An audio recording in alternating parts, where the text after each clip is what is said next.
अखिल भारतीय ब्राह्मण समाज के अध्यक्ष पुष्पेंद्र मिश्रा ने भाजपा के राज्यसभा चयन और प्रतिनिधित्व पर कड़ा आरोप लगाया है।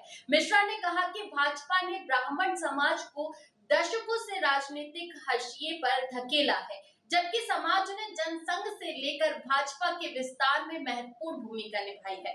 उन्होंने कहा, हमारा समाज भाजपा के उत्थान में सबसे पहले खड़ा रहा है, लेकिन आज हमें राजनीतिक प्रतिनिधित्व से वंचित किया जा रहा है।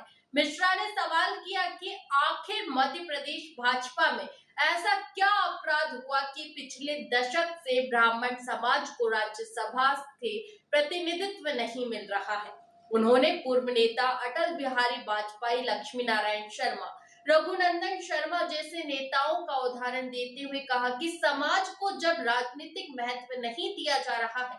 उन्होंने कहा कि भाजपा पहले वैश्य और ब्राह्मण समाज के बीच समन्वय की पार्टी थी, लेकिन अब इसे वोट बैंक तक सीमित कर दिया गया है। मिश्रा ने चेतावनी दी है कि समाज के स्वाभिमान की सीमा है और यदि उपेक्षा जारी रही तो समाज अपने अधिकारों के लिए आंदोलन करेगा।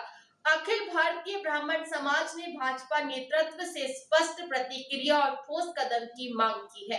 मिश्रा ने कहा, ये लोकतांत्रिक व्यवस्था में स्वीकार नहीं है कि समाज की उपेक्षा की जाए। जी भाई साहब, आज राज्यसभा के दोनों उम्मीदवारों ने बीजेपी से नामांकन दाखिल किया, लेकिन उसमें भी ब्राह्मण वर्ग नहीं है।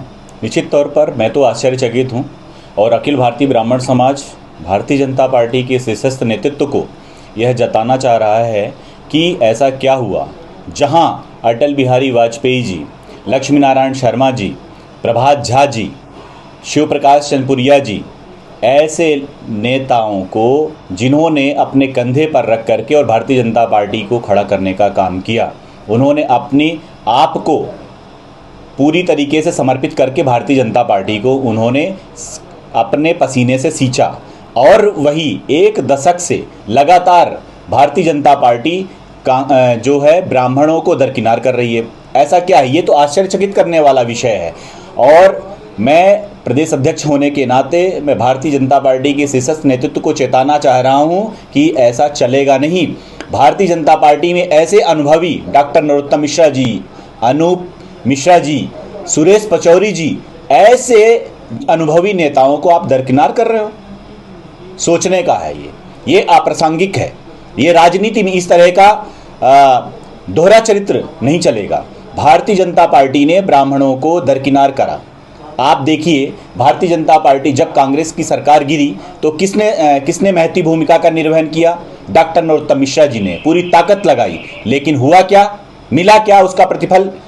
अब मैं ये बताना चाहता हूं कि अभी आने वाले समय में जब उत्तर प्रदेश का चुनाव होगा विधानसभा का, तो आप लोगों को उसका आपको फल भी देखने को मिलेगा कि ब्राह्मणों को दरकिनार करने का क्या प्रतिफल मिलता है।